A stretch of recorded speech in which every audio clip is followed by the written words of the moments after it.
सृष्टि की रचना के बाद राजा दक्ष को प्रजापति का पद मिला। वे अपनी शक्ति और समृद्धि पर गर्व करते थे।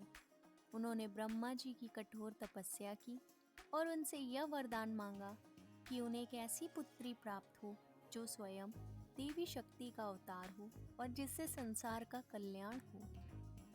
ब्रह्मा जी ने राजा दक्ष को आशीर्वाद दिया कि उनकी पत्नी रानी के गर्भ से देवी शक्ति जन्म लेंगी। कुछ समय बाद रानी प्रसूति ने एक दिव्य कन्या को जन्म दिया। जब कन्या का जन्म हुआ तो पूरे राजमहल में दिव्य प्रकाश फैल गया। देवताओं ने इस अद्भुत घटना को देखा और सती की महिमा का गुणगान किया। तभी ब्रह्मा जी ने राजा दक्ष से कहा, आपकी पुत्री साधारण नहीं है, यह स्वयं आदि शक्ति का अवतार है। इसका उद्देश्य भगवान शिव के साथ विवाह करना और ब्रह्मांड में संतुलन स्थापित करना है। राजा दक्ष ने अपनी पुत्री का नाम सती रखा, जिसका अर्थ है सत्य और पवित्रता। सती बाल्यकाल से ही असाधारण थी। वे न केवल अत्यंत सुंदर थीं, बल्कि उनके भीतर गहन आध्यात्मिक शक्ति भी थी। वे हमेशा ध्यान और तपस्या में रुचि रखती थीं। सती को शिव की कथाएं सुनना और उनकी आराधना करना अत्यधिक प्रिय था। सती बचपन से ही शिव भक्त थीं। वे शिव को अपना आराध्य मानती थीं और उन्हीं से विवाह की कामना करती थीं। अपने लक्ष्य को पाने के लिए सती ने कठोर तपस्या की। उनकी भक्ति से प्रसन्न होकर भगवान शिव ने उन्हें अपनी अर्धांगिनी के रूप में स्वीकार किया।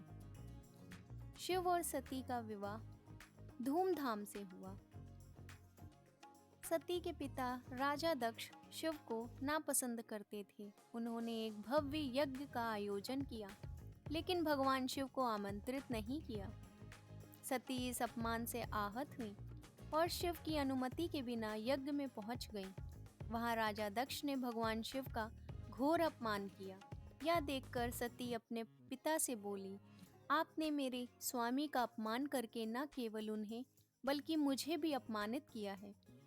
सती ने अपने पिता के शिव विरोधी विचारों को सहन न कर पाने के कारण यज्ञ की अग्नि में कूदकर अपने प्राण त्याग दिए। सती की मृत्यु की सूचना भगवान शिव को मिली। वे क्रोध में भर गए और उनका तांडव नृत्य शुरू हुआ, जिससे संपूर्ण ब्रह्मांड कांप उठा। शिव जी ने अपनी जटाओं से वीरभद्र और महाकाली को प्रकट किया। वीरभद्र ने शिव जी से कहा, हे प्रभु, आपकी आज्ञा का पालन होगा। मैं यज्ञ का विध्वंस करूंगा और राजा दक्ष को दंडित करूंगा। वीरभद्र और महाकाली दक्ष यज्ञ में प्रवेश करते हैं, यज्ञशाला को नष्ट कर देते हैं और राजा दक्ष का वध कर देते हैं। भगवान शिव सती के पार्थिव शरीर को लेकर तांडव नृत्य करते हैं। उनका क्रोध इतना प्रचंड था कि पूरा ब्रह्मांड विनाश की कगार पे आ पहुंचा। भगवान शिव सती के शरीर को अपनी गोद में लिए होते हैं। उनकी आंखों से क्रोध की ज्वाला और शोक के आंसू एक साथ बह रहे होते हैं। उनके क्रोध से पर्वत ध्वस्त हो रहे होते हैं, नदियां अपने किनारे तोड़ रही होती हैं और आकाश में गड़गड़ाहट हो रही होती है। तभी ब्रह्मा जी कहते हैं, हे महादेव, यदि आपका क्रोध शांत नहीं हुआ तो सृष्टि का विनाश हो जाएगा। कृपया अपने आप को नियंत्रित करें। उसके बाद भगवान विष्णु शिव के क्रोध को शांत करने के लिए सुदर्शन चक्र से सती के शरीर के टुकड़े कर देते हैं। सती के शरीर के टुकड़े पृथ्वी के विभिन्न स्थानों पर गिरते हैं, जो बाद में शक्तिपीठों के रूप में प्रसिद्ध हुए। भगवान विष्णु कहते हैं, हे महादेव, यह सृष्टि आपके बिना अधूरी है। सती का पुनर्जन्म होगा और वे आपके साथ फिर से मिलेंगी। सती के शरीर को खोने के बाद भगवान शिव गहन ध्यान में लीन हो जाते हैं। वे सृष्टि और संसार से विरक्त होकर हिमालय में तपस्या करने लगते हैं। सती अगले जन्म में पार्वती के रूप में जन्म लेती हैं। वे राजा हिमालय और रानी मैना की पुत्री बनती हैं। पार्वती भगवान शिव को पुनः प्राप्त करने के लिए कठोर तपस्या करती हैं।